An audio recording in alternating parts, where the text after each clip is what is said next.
Morning, everybody. We're gonna wait probably about one more minute, just so that people can continue to come in.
Right. Alina, would you like us to get started? Okay. Sounds great.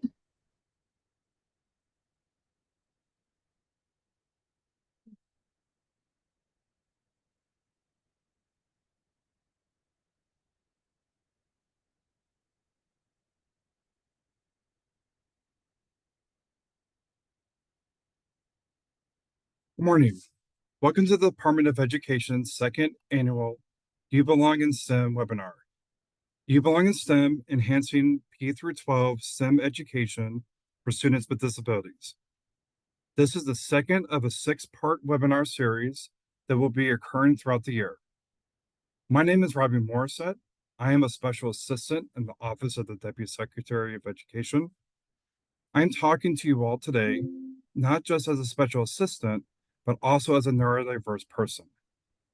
From personal experience, I believe it's important to be inclusive of and not just accepting of people with disabilities. To encourage them to explore and excel in STEM. While growing up, my parents tried to ensure that my sister and I were included in what was happening around the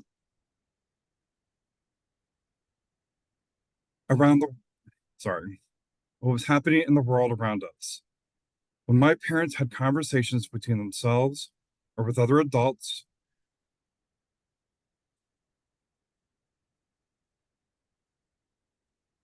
when my parents had conversations between themselves or other adults, my sister and I were typically involved with the conversations. I knew what inclusion felt like from an early age. Ever since I can remember, I was curious, excited, and eager to learn whatever I could about the topics that involved STEM. I was most curious of how things worked, whether it was shuttle launches, roller coasters, lights, computers, etc. I wanted to know the how and why. I had a ceiling full of those glow in the dark stars. My bookshelves and dresser drawers were covered in NASA and other STEM related stickers. I enjoyed, still do, visiting science and history museums. I'm the type of person who will patiently read the entire blurb at exhibits. In fifth grade, I won the school science fair, and I got second place overall for the city of Manassas, Virginia. I was also invited to join the math club, which, believe me, was a high honor. I went on to take classes such as geometry and calculus in high school. I also navigated bullying by my peers, being underestimated by teachers, and being advised by high school counselors that I shouldn't attend a four-year school because, quote, people like me are not typically successful. I became a special education teacher so I could help students like me feel included. I was thrilled as a neurodiverse special education teacher, I could share firsthand experiences of what it's like for neurodiverse students and how they learn. It was difficult to collaborate when some of my coworkers, yes, even other special education teachers, constantly talked negatively about those kids. Or when students ask me every year, when do you want to become a real teacher? I refuse to lower my standards for myself or for my students. But creating spaces of inclusion, even as an adult, was more challenging than I anticipated. I joined the Department of Education to support and scale policies that would make teaching and learning easier for everyone, including our stakeholders with disabilities. I wanted every child to have the opportunity to nurture their curiosity in STEM and the subject areas of their choice so we can all benefit from their genius. Students and adults with disabilities are here. We deserve to be fully included. This is why I am looking forward to our conversation today. We have a strong lineup to share powerful examples of what it looks like to include students with disabilities and reinforce that message that you belong in STEM. I'd like to introduce my colleague, Alina DeZoisa, STEM policy intern. She and I share a passion for this topic, and I yield the floor to her to get the conversation started. Thank you. Thank you, Robbie, for introducing the importance of this topic. Hi, everyone. As mentioned, my name is Alina DeZoisa. I use she, they pronouns, and I'm a STEM policy intern here in the Office of the Deputy Secretary at the U.S. Department of Education. I will serve as your moderator for today's discussion, and I am honored to serve under the Deputy Secretary Martin's leadership while working on the You Belong in STEM initiative alongside our incredible STEM team. Here at the department, we are focused on providing equitable access to high quality and rigorous education for all students, and particularly serving underrepresented and underserved students populations, such as students with disabilities. I want to thank you all for joining us today and engaging in a rich conversation addressing how to enhance P-12 STEM education for students with disabilities. When we are able to create learning environments where every student has the ability to access the proper resources and support that are needed, students will be able to thrive when utilizing what is accessible to them and their families. The topic of today's webinar has a significant impact on our current student population. Within the United States, 27% of the population has a disability, and approximately 14% of the total public school students are recognized as students with disabilities. However, their representation in the workforce, particularly within STEM, remains disproportionately low. This disparity can lead to a lack of visibility for disabled students. When students are unable to see themselves represented in the profession, they are less likely to pursue it, perpetrating the lack of diversity within those fields. Without appropriate support, students with disabilities are less likely to pursue STEM degrees, and only 3% of STEM professionals report having a disability, which is a result of many barriers. The limitations that cause the STEM workforce to lose both potential talent and diversity within the field. This is the focus of our discussion today, and I'm excited to be jumping into an amazing conversation with our distinguished panelists who have made strides towards creating an equitable learning environment for all. These panelists also represent the department and You Belong in STEM portfolio, as they've either been given a You Belong in STEM commitment or have been funded by the department. Before I turn the mic over to them, I want to share a few housekeeping rules for today's webinar. We encourage everyone to introduce themselves in the chat. Please feel free to share your name, your pronouns, and where you are from. Following this webinar, we will also be sharing a list of resources mentioned by the panelists, and we'll be sharing them in the chat while we're having that discussion. We will make sure to also that we're asking questions or sharing thoughts that we use inclusive language. We want to avoid language that may exclude or offend any groups based on their gender, race, ethnicity, ability, or other identities. Today's webinar also features an ASL interpreter. And if time permits, we'll be able to have a Q&A session. So please feel free to use the Zoom Q&A function to write your questions down, and panelists can answer them in real time while we try to get to them during our Q&A session. And lastly, let's be mindful of cultural differences and sensitivities. Avoid assumptions about cultural norms and be open to learning from diverse perspectives today. Now, it is my deep pleasure to hand the mic over to our panelists to introduce themselves and to go into a little bit more detail about the work they're accomplishing at their respective organizations. We can begin with Tara, and then we'll go down the line with Stephen, Megan, and Carol. Hi, everyone. Thank you so much, Alina. It's my pleasure to be here today. My name is Tara Robillard, and I've been a developer at Turk and researcher for almost 23 years. I was a scientist turned science teacher in the late 90s and made my way to Turk, seeking my way to pursue my favorite part of teaching, which was creating really engaging and fun activities for my students in the science classroom.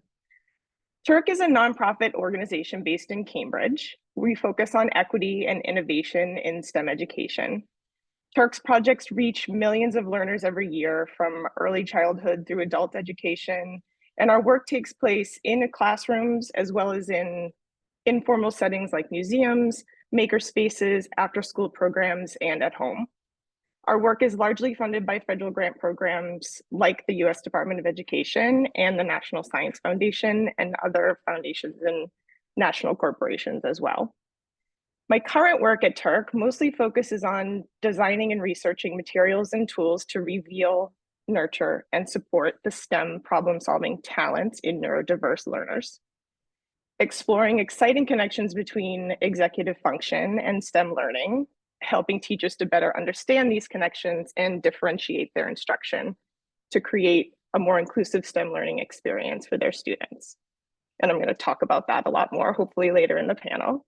For many years, I was the lead researcher for a line of work called Signing Math and Science, where we developed a set of interactive 3D dictionaries and glossaries that use signing avatar assistive technology to provide access to STEM vocabulary in ASL to students who are deaf and hard of hearing.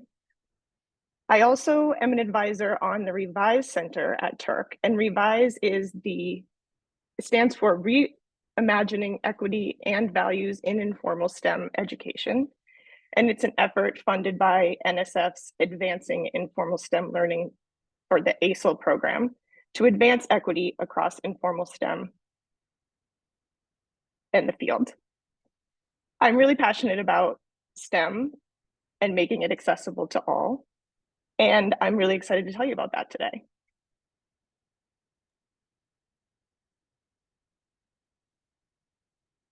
Amazing. Thank you so much, Tara. We can pass it over to Stephen now. Thank you so much, Elena. I appreciate the opportunity to be here today. My name is Stephen White. I am the Chief Strategy Officer for COSI. We are the Center of Science and Industry. We're a national, international now, science museum based in Columbus, Ohio. And so, but before I share a little bit more about COSI and the work that we do to help inspire all, I want to just thank the U.S. Department of Education for allowing us to be part of this panel today and to talk a little bit about some of our work here today as well. COSI, as I mentioned earlier, is a nonprofit organization. We're a science museum. We are based in Columbus, Ohio. This year, we're celebrating our 60th year doing the great work that inspires people around STEAM education, science, technology, engineering, arts, and math. And today I'm going to talk a little bit about some of our work that we do through what we call our ecosystem or our immersion program. And I'm going to highlight one specific program, particularly in how it's connected to the broader ecosystem and how we serve and deliver our phrase, which is science is everywhere for everyone, called the Learning Lunchbox Program, which is a commitment that we articulated at the first You Belong in STEM conference, that we were going to distribute over 300,000 of these Learning Lunchbox STEAM kits across these great United States. And I'm proud to say that we not only achieved that number, but we were able to surpass that number. And I'll talk a little bit about how we did so through the lens of accessibility. So a little bit about my background. I have been at COSI now for about 7 years, working in the museum space. My role is to help support strategy, but partnerships. We know that we cannot do what we do but for the power of partnerships. And I'll hopefully have a chance to talk about some of those partnerships today, which include the federal government, the U.S. Department of Education, NASA, the White House, the National Space Council, and others. But one of the things that I particularly am passionate about here at COSI is the work that we do to help support STEAM education for all. I'm a first-generation college student myself. I had the opportunity and privilege to go to The Ohio State University to get my undergraduate and graduate degree. And I spent about 10 years working in Washington, D.C. in the United States Senate, focused on critical issues like education, workforce development, crafting policy work before I had the opportunity and the privilege to work here at COSI. So I'll talk a little bit about these immersion programs and the great work that we do alongside some of my amazing colleagues that do incredible work around science work and science engagement, and do so through a number of different lenses through the work that we do. I mentioned earlier this concept that science is everywhere for everyone. Well, we also have COSI's vision and mission as a nonprofit, which is to engage, inspire, and transform lives and communities by being the best partner in science, technology, and industry learning. And we do so through the philosophy that we welcome all. COSI is a learning environment where everyone has equitable access to exploring their interests in STEAM education, and we're committed to breaking down those barriers. In addition to that, I'll talk a little bit about the work that we do through universal design and learning, how we focus on the work of the instructional core. So it's not just providing the work that we're doing to students of all different backgrounds, but also equipping things like educators, individuals like educators with the work they're doing, and surrounding it around the key work that we like to do around content. We call it COSify, making it fun and making it hands-on and making it highly engaging. And in leveraging the power of the ecosystem on-site, at the museum, off-site in the community through online digital portals as well, and focusing on key areas like non-visual, multi-level learners, mobility, auditory, and yes, diversity and equity, and showcasing individuals that look like them and delivering it to them where they live, where they learn, and where they lounge. So again, it's an honor to be here today. Thank you so much for having me, and excited for the conversation. Thank you so much, Stephen. That's incredible. Let's move on to Megan and hear a little bit more about your organization.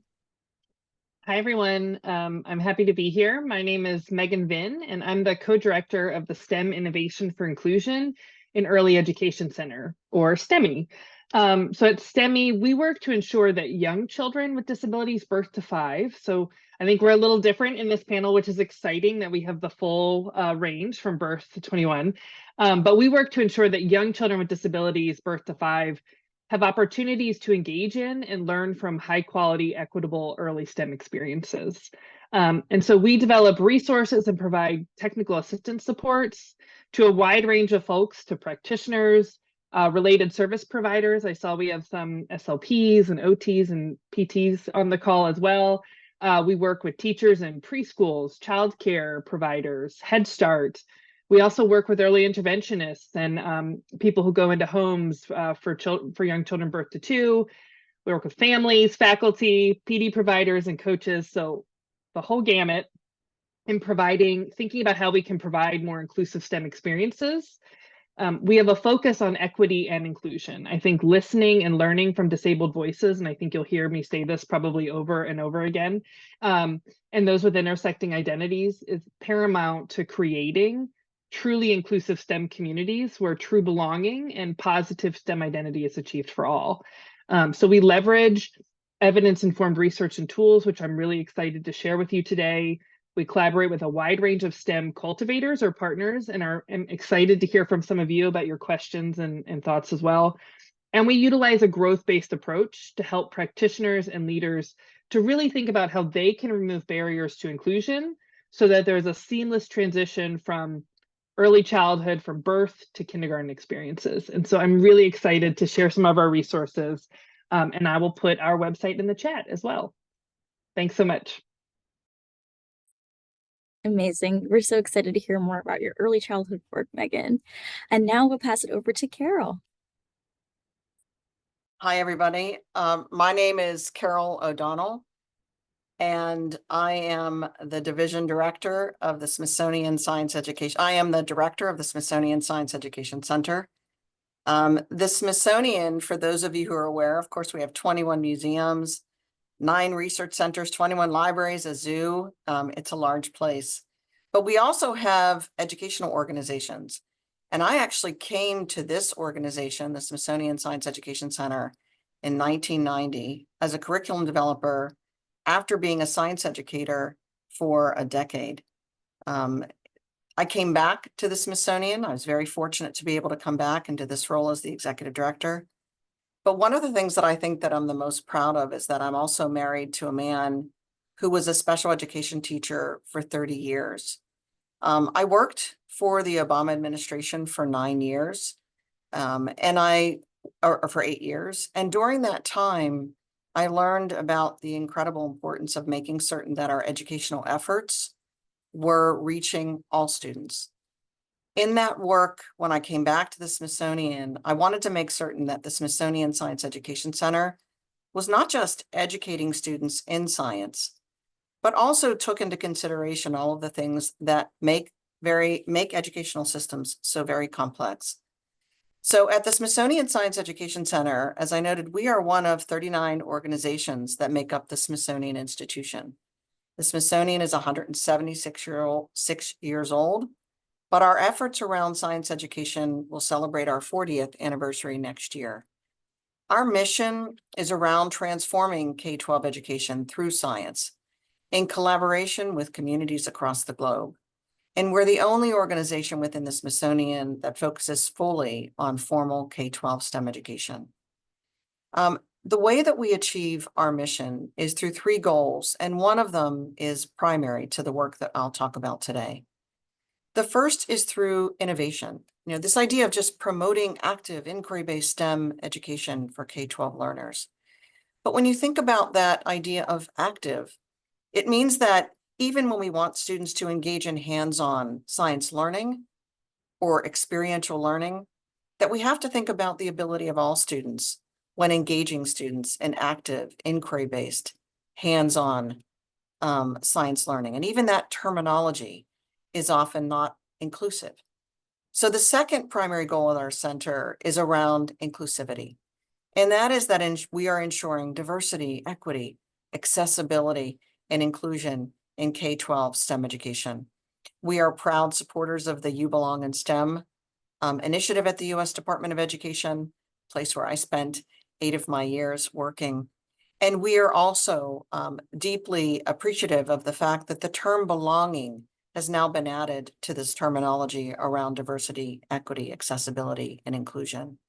Each of those terms allows us to ensure that all people are at the table, but the sense of belonging that the U.S. Department of Education is promoting through this initiative also helps us recognize that each individual has to feel a sense of belonging in order to make certain that they can continue in the work. And finally, at the center, we also focus on sustainability. This idea that we have to make certain that we are ensuring our shared transformative future. And the only way to do that is to make certain that all people feel included. In our talk today, I hope to be able to tell you about one of the most important programs that we run, managed by Sherelle Williams, who is our Diversity, Equity, Accessibility, Inclusion Manager. And the work that she manages is called Zero Barriers in STEM Education. So today I'll tell you a little bit about the Zero Barriers program, the free resources that we offer, and the free leadership development programs that we offer to schools, school districts, ministries of education, state education agencies, to make certain that they can ensure accessibility and inclusion in the work that they do in STEM education. So Alina, I'll turn it back over to you. Thank you all so much for those amazing descriptions, and I'm ready to be jumping right into our conversation. And I think an important way to start this is by also defining our terms, so we understand mutual understanding of how we're defining disability. So as you all know, federal laws define the term disability in education and also outline which students should be receiving services based on those respective definitions. But there are many kinds of disabilities, and not all people with disabilities might be identified within schools. Can you tell us a little bit more about how your respective organizations define disability, and who do you include within those definitions?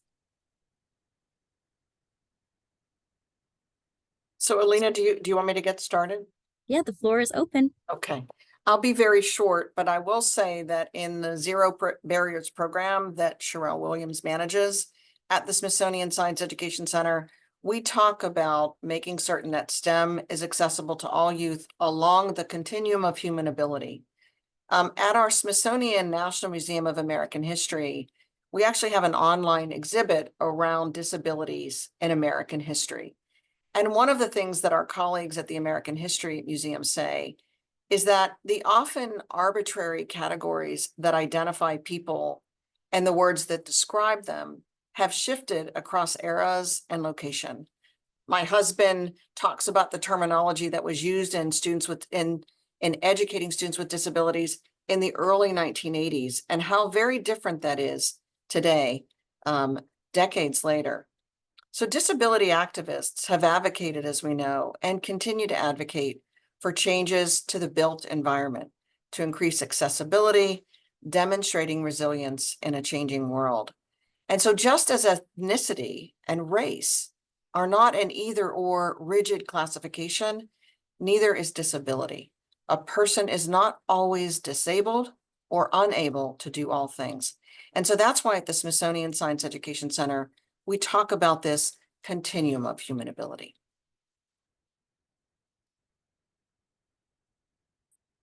Amazing. Thank you so much. If there's any other panelists who want to jump in, we'd love to hear your perspectives. Yeah, I'll jump in. Thanks, Carol and Alina.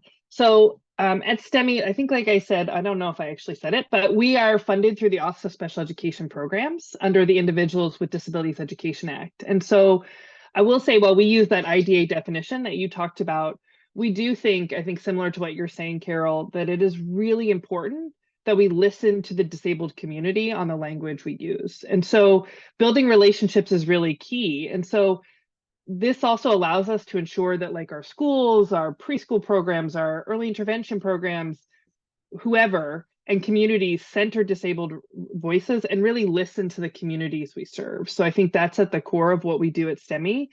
And I think the other thing I'll say about this question is that we also need to consider the way that we feel about the term disability, because that's often comes from the fact that we're really deeply rooted in ableist systems, and that disability is a part of the human condition. It's not good or bad, it's the part of that continuum of human diversity, as I think, as Carol's talked about. And so at STEMI, one of the things we've done is really tried to shift the focus from changing individuals or fixing individuals and their families to figure out ways that we can remove barriers to create more inclusive systems that support and move towards belonging.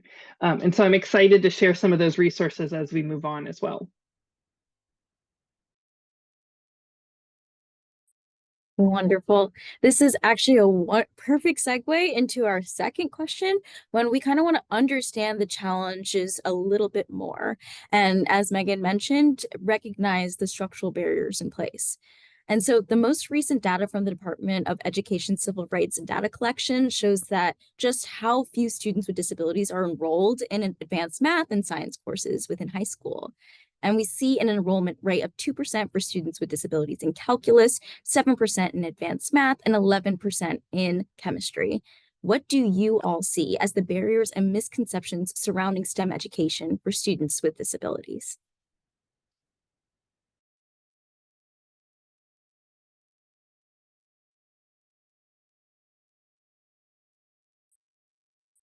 So I can actually speak on my personal experience.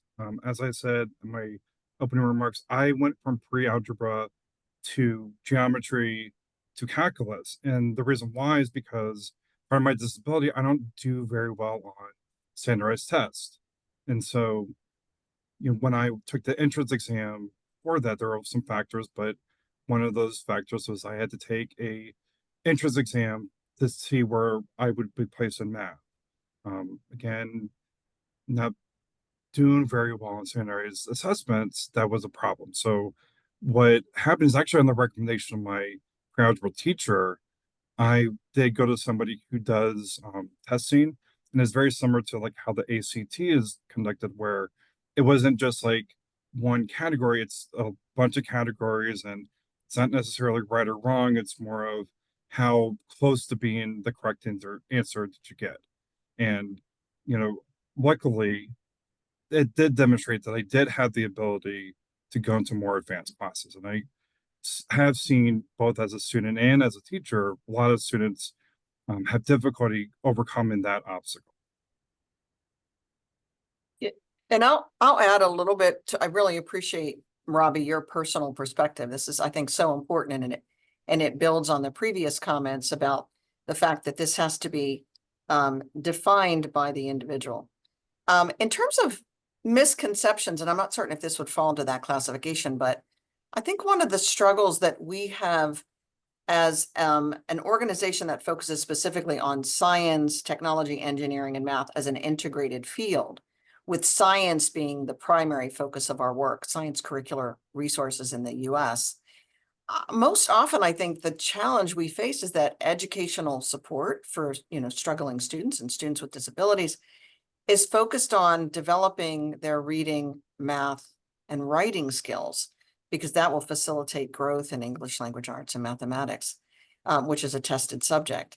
And yet science is sometimes viewed as a subject that students can simply be pulled out of to receive additional one-on-one support or small group educational support. So I think it's really important that as we exist within this very transdisciplinary, interdisciplinary world, where we are bringing science, technology, engineering, math, art, as we heard from one of our colleagues, STEAM education, that it is important that science is not viewed as a subject in which students along this continuum of human ability also should have just as much access to those resources. The other is that this idea of adaptation versus universal design, that we should help our students understand that as they engineer solutions to problems within STEM classrooms, that our application of universal design is not simply just developing universal design for learning pedagogy for students with disabilities or students along this continuum of human ability, but that students who are learning how to engineer solutions to problems should also be applying universal design to their application of engineering principles or the physical design of some object. So I think the misconceptions or challenges fall in the fact that science is an important classroom and that all students should have access to science. And then finally, when we're engineering solutions to problems, that we should be educating our young students on how to use universal design in those engineered solutions. And I'll jump in and just add a couple of some challenges that we've seen from the execution. I alluded to the program earlier of the Learning Lunchbox, and maybe just kind of walk you through some of the areas of that we had to really think through. And fortunately at COSI, we've got some leading experts across part of the team COSI that are not only that have expertise in this particular area, but just expertise in science in general. And so if you think about some of the challenges around executing a new program like what we did, which started, by the way, in COVID, with respect to developing a new kit from scratch that could be accessible to all, making sure that we had, number one, all the components of the instructional core, meaning focusing on the task of what the students were actually going to do.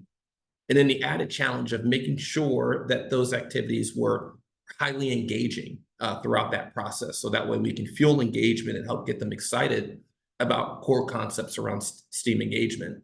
But then also recognizing that content should be rigorous and relevant to those particular students. And then the final piece, which was highlighted earlier from my colleagues here on the panel, is making sure that we have the information for those educators, whether it be the teacher or the parent, and the knowledge and skills that's requisite to be able to deliver that activity. So one of the areas that we looked at when we developed overcoming some of these challenges around how to develop a kit that could be accessible to all was looking at some challenges around some of the things that we heard directly from the community. And again, we did this through the lens of partnerships. So working with organizations like the National Federation for the Blind, for example, and the National Federation for the Blind here in Ohio, recognizing what some of those challenges might be and how do we overcome those. So one example of that is non-visual. So understanding that if we're going to develop a kit, how do the instructions clearly explain steps without needing to see visuals, and can students engage fully with the experiment that they were going to do without needing sight to understand the science, and providing the necessary tactiles to demonstrate those concepts. The other challenge was how to deliver this to multi-level learners. So I mentioned this term cosify earlier. I want to make it fun and engaging, to making sure that those activities are as hands-on as possible, using manipulatives and real-life comparisons to explain concepts, and utilizing visuals to show each step of the activities for low-level reading and visual learners, and breaking the steps down so that way we have reasonable pieces to processes to understand. Focusing on areas like mobility. So we check that each of the activities along the way and the steps and the materials are possible for learners with limited levels of mobility. When needed, and when needed, giving the necessary prompts of multiple ways to complete the steps. And then also the auditory. We have videos that amplify and augment the activities that are found inside the kit. That includes areas like closed captioning. So that way we make sure all activities can be completed without the need for sound. And then the final piece I'll highlight is the diversity and equity side. So that way we showcase physically inside the box individuals that look like the students and the youth that we're seeking to serve. So again, this concept of if they can do it, I can do it too. And so we manifest that through programs like the Color of Science, which highlight a passport inside each of the kits that highlight men and women doing that are diverse of different backgrounds, that they can see doing the work that's found for the concepts that are found inside the kit itself. So I articulated a couple of the challenges and how we had to overcome some of those along the way. That was definitely an iterative process that we had to tackle. Thank you so much, Stephen. I think that's a perfect way to kind of segue into our next conversation. You had a perfect description of some of the innovative solutions that your organization has crafted for the future. And so we'd love to highlight some of the other organizations, what work is being done. So what are the strategies for providing equitable access for STEM education that is accessible and accommodating to diverse learning needs and abilities? And how do you see these approaches as equitable in their application? And we'd love to start off by hearing more perspectives from Tara. Thank you so much. I'd like to tell you a little bit about our Department of Ed funded project called INFACT. This is part of the Education, Innovation, and Research program. It stands for Including Neurodiversity in Foundational and Applied Computational Thinking.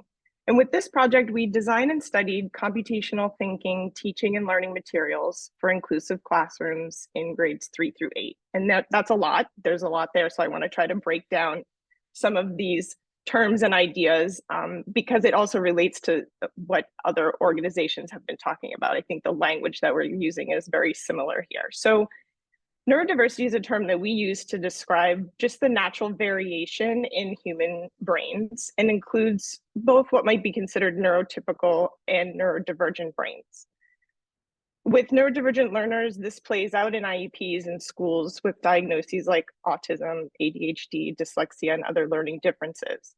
And a neurodiversity approach allows us to avoid these labels and emphasize learners' strengths and talents along with the needs that we might need to support. Computational thinking is a logical approach to problem solving. And it's really this idea that solving big problems in the workforce, in STEM, and in society are going to require these kinds of computational thinking skills. It's been talked about a lot more in K-12 education. Elements include breaking down problems into more manageable chunks, recognizing patterns, and algorithmic thinking and debugging. And in our work leading up to this project, we saw evidence that computational thinking is a place where students who typically struggle academically really found success among their peers. So our team has been looking at this overlap in what we and some researchers in the field see between computational thinking and STEM problem solving in general and neurodiversity. And often it comes down to executive function. An executive function is the set of processes that we all use to coordinate sensory, emotional, and cognitive aspects of learning. And these include working memory, attention, metacognition, and all of which are required to kind of do what we have to do throughout the day to solve these problems and accomplish our goals. Today, more and more students in our schools, along with adults too, are struggling with executive function. And at the same time, some students have talents and strengths in these areas, both CT and EF, that we might not be recognizing and need to be supported. So we think it's really important to support executive functions for students and engage them in learning experiences that they see relevant and meaningful. And when we put those things together, we see engagement in learning from all students. So with InFact, we developed a set of activities to help teachers teach CT and incorporated integrated scaffolds for executive function, as well as provide differentiation strategies that are all grounded in universal design and the universal design framework. So some of these scaffolds and supports included graphic organizers to aid in working memory, learning checkpoints to evaluate progress, really checking in about our learning, metacognition, using word cards and visuals to really support vocabulary development and lower cognitive load.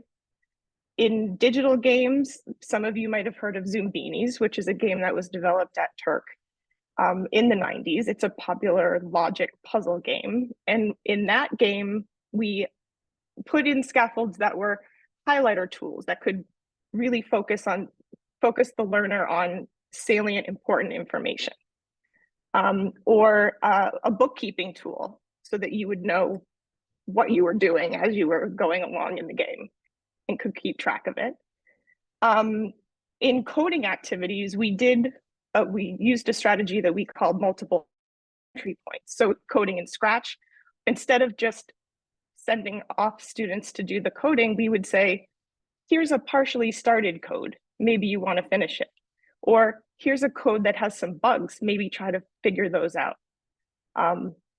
And we also provided that these are all in the context of a wide range of activities. So we have games, we have puzzles, we have online and offline activities. And our most popular activities with both teachers and learners were ones where everybody got to kind of get up and move around. We call them get up and go. So these were computational thinking, computer science activities, but people weren't just sitting at a computer coding, they were getting up and moving around, and that was really great. We provide multiple options for ways to engage in an activity, whether it be online or offline, multiple activity sheets and other supports for learners, providing different amounts and types of scaffolding. And this worked well. Our research and the implementation of InFact materials, it showed that the students in grades 3 to 5 that we worked with used InFact, the ones that used InFact versus another CT program, they showed the most, so they improved more in their CT problem solving practices than students in comparison classes. Students who showed the most dramatic improvement were those in the lowest quartile of EF scores on external assessments. So we hope to continue this work. We're working on another EIR proposal to build on these findings. And we're also seeking funding to further conceptualize and develop professional development programs to help teachers really embrace these STEM problem-solving strengths in all learners, but especially those that are neurodiverse. Thanks, Tara. I wanted to build on some of what you were saying from STEMI.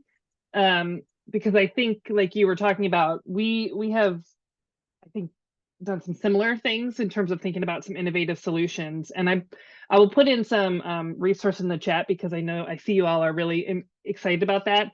But one of the things I wanted to say as we're really thinking about what's critical is to remember that learning doesn't just start at kindergarten, but it starts at birth and infancy.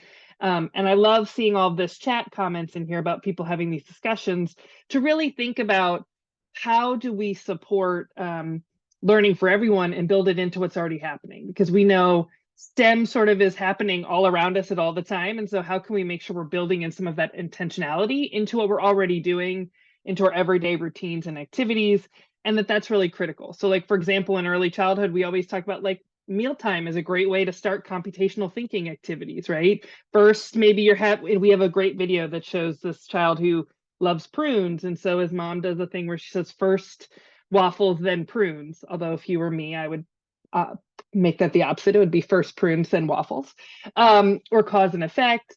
But really thinking about how we can, and thinking about also how children learn. So at STEMI, one of the things we've really been working on is utilizing a learning trajectories approach, because it helps us to really start with children's thinking and really look at how children are learning and thinking. And I saw, John, that you were putting something in the chat about not being so linear. As we think about a learning trajectories approach, this allows us to sort of think about where kids are and try to hold high expectations and support them in learning and gaining information around STEM topics. And so what learning trajectories are is it's a three-part approach. It has developmental progressions, which is really thinking about where children's thinking. You have a big idea or a goal that you're kind of working towards, but the key is, what do we do as adults to ensure that we have provided the teaching, the instruction, and really thinking about how we're removing barriers to the environment, materials, and routine. And so it's a really born inclusive approach and really centers the child. And so I'm going to put that in the chat if you want to take a look at that. But it really is about engaging children. And we have a lot of resources that sort of, and videos that showcase how you can do STEM kind of in whatever you're already doing, and how we can start thinking about like those computational thinking skills. And I was thinking what you were saying, Tara, pre-coding skills early for young kids, some of that can start at birth. And then the last thing I'm going to put in is we also have, I know as we think about sort of innovative solutions, STEMI has created an app called My STEM Adventure that is a tool that can be used. It's a little bit different in that it is aimed to be used with children and adults doing something together. And so it sort of provides a way for folks to do some STEM in the world around them. And so there's a variety of activities that you can do, and you plug it into the app and it creates a book for you, so that then you can kind of have a reading journey of what you did together as a family or as a caregiver or as a teacher and practitioner to really think about doing STEM in the world around you. And so I'll put some of those resources in the chat. I saw that Ching did already, but we hope that you'll check it out, because I think an hour is not enough time for all of us to share all these great resources and tools. And so we hope you'll take a look and ask questions as we move. Thank you so much for mentioning that, because there have been a lot of questions in the chat and in the Q&A feature asking to share some more resources. So there'll be resources dropped into our chat, as I mentioned, as well as featured in an email that you'll receive after the webinar is completed. I would also like to move quickly on to kind of discussing some of the success stories, some real-world examples and case studies showcasing the effective practices of P-12 STEM education for students with disabilities. So if there are any panelists who'd like to showcase a brief story of someone who has benefited from your services, we would truly love to kind of see the impact that these different programs are making on students nationwide. Yeah, Lena, thank you. I'll jump in and I'll actually share a couple of images if I could here. Let me see if I, can you all see my screen? A thumbs up. And if you can see this. You see the screen now. Perfect. Wonderful. So I want to just share, I shared earlier about some of the challenges that we had to overcome to develop the Learning Lunchbox. And I also serve as the PI for the NASA Learning Lunchbox program, which I'm going to articulate here, this success story that we had. So again, we took our ecosystem and we cosified it along the way to make it hands-on and engaging to create this, which is the NASA James Webb Telescope Learning Lunchbox. And so the Learning Lunch, these are kits that we give out primarily at food banks across the country. Very high demand for these kits. Each kit includes 10 hours of content, 5 different activities. We give these out for free to help feed hungry lives, feed hungry minds, and fulfill human services. You can see here just some examples of some of the kits that we gave away. They get to hear directly from NASA Administrator Bill Nelson. And then some of when they're doing those activities, the inspiration, the wow moment factors of these kits going out, as you can kind of see here. But we wanted to make sure that this kit was accessible to all. So using that universal design, all of these activities can be comprehended fully, regardless of your background and in your background. So one activity, for example, here has you get to create a 3D model of the James Webb Telescope so they can see how it works. We have on the back here, as you can kind of see here, embossing, so that way blind learners can use this. And we developed this again with the National Federation for the Blind. We use Braille for some of the activities, so that way it helps support the some of the work on the Braille side. And we also showcase individuals of different backgrounds as well. You can kind of see here, here's the character of the kit himself. You can see his the prosthetic here as one of the careers that we highlight, and then that Color of Science passport that I mentioned earlier comes in every one of the kits to showcase different career pathways, and we link it to a digital system that we have that also provides language translation and captions as well. And the partnership piece was really exciting to be able to co-develop this particular kit, and we collect the data to show how we're engaging youth along the way. And we've distributed over 350,000 of these learning lunchboxes across the US. And we've also distributed them international in collaboration with the U.S. State Department in places like the Caribbean, Italy, others from a global perspective, all with this goal of delivering science everywhere for everyone. And again, excited to be able to showcase an example of that, again, through this lens of accessibility and through partnership.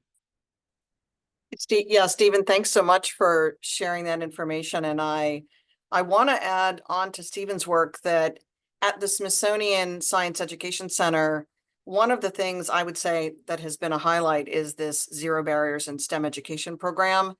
And we take a multiplier effect effort around supporting schools, school districts, state education agency, even university teams who have come to the Smithsonian in collaboration with university partners to be able to help those school district teams or state education agency teams map out a strategic plan for ensuring that all students have access to STEM. It's a leadership development program. It's free. Even the travel that we provide to these district teams or school teams or state teams who come to the Smithsonian, we pay for everything. We spend 3 days with these teams, and we provide leadership development and resources support so that they can create accessible STEM opportunities for students with disabilities. The program includes 3 days where the teams create their own action plan, if you will. They play the change game in teams to better understand the different stages of systemic change. So how do you ensure that students along the continuum of human ability have access to STEM education programming? The teams put together a logic model where they identify their own problem of practice that's relevant to them and to their school or region. And then they get practice pitching ideas to others. We work with these teams over 18 months, and it has been a joy to watch these 22 different, 121 different participants, 20 different teams every time they come together across 11 different states, who then go back to their regions and work for the next 18 months to execute against their plans. In addition, I think one of the highlights has been our relationship with the Muscular Dystrophy Association. I saw in the chat that somebody talked about the importance of voice, for example, on a panel.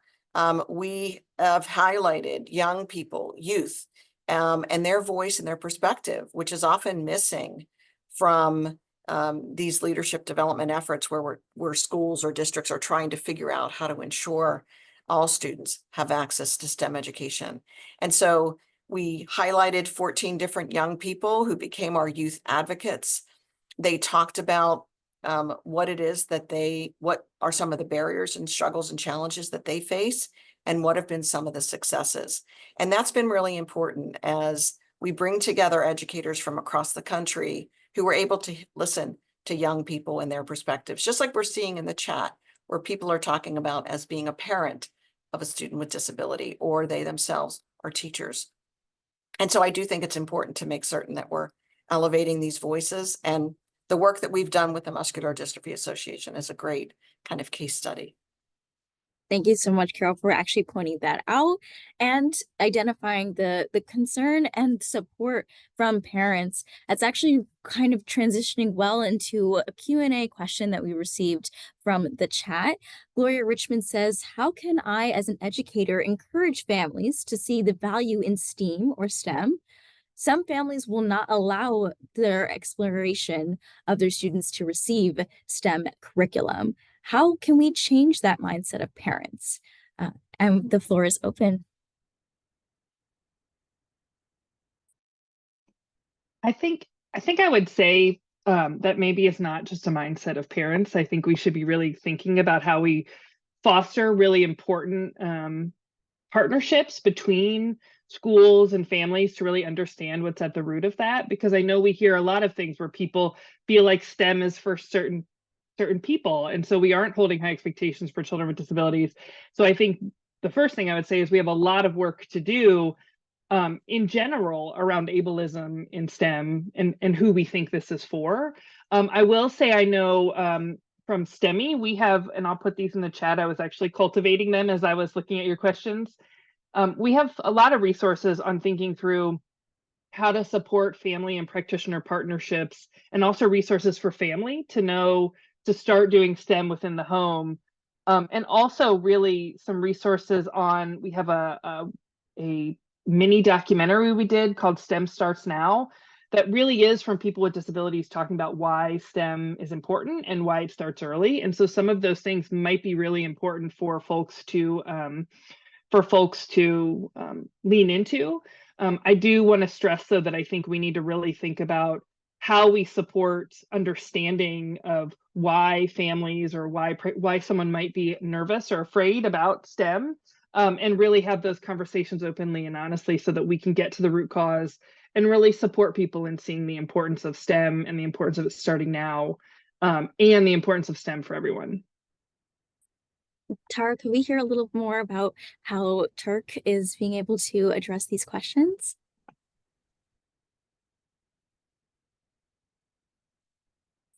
I wanted to share a little bit of, I was going to echo just what Carol was saying about really involving the voices of our target audience in our work, and that's something that's really important to us. And we do that through a process of what we call co-design, and many of our projects are doing that.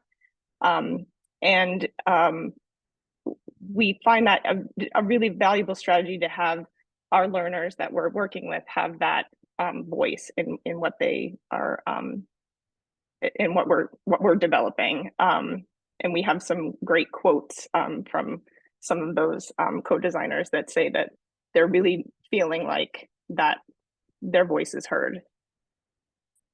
Amazing. And Stephen, can we wrap it up with your perspective on this question from the audience as well? Yes, first off, again, thank you. And I just dropped in the chat, if anyone's interested in partnering around the Learning Lunchbox program, please feel free to email me directly, swhite@cosi.org. If you're interested in partnering, we're developing, and I'll kind of talk about this through the lens of we're taking the lessons we learned with the James Webb Telescope and developing a kit specifically around America and America 250. As you all know, we're going to be celebrating our nation's birthday coming here in the next couple of years, our 250th. And we're developing a kit specifically with national partners, including the U.S. Department and the Institute for Museum and Library Services. And part of what we're doing is a little bit of lessons learned from the James Webb Telescope is showcasing those individuals of all backgrounds and all needs. And so that way we can show and deliver this to individuals in their community, meet them where they are. So that way we break down sometimes from a STEM perspective, there can be challenges around comfort. So how do we make it more comfortable, easy, exciting, and fun, make it hands-on and make it highly engaging. And so those are some of the ways we look to overcome some of those challenges. We're seeing not just around STEM education, but science literacy as a whole for a nation is being able to connect it to individuals so they see that importance in their life and in their community, and that they too can achieve a career in STEM education. amazing and wonderful conversation that we just engaged in. Now, this has been a fruitful conversation that's envisioning inclusive STEM learning for all students, particularly those students with disabilities. And I want to thank our panelists for their deep insight that has truly guided our knowledge on what's being done and what's working for students. And I want to thank you as participants for being dedicated to creating a more equitable world for all learners. So thank you again for joining us, and you should be receiving an email soon with some more resources from our amazing panelists and their organizations that are dedicated to this work. So thank you again, and hope you have a wonderful rest of your day.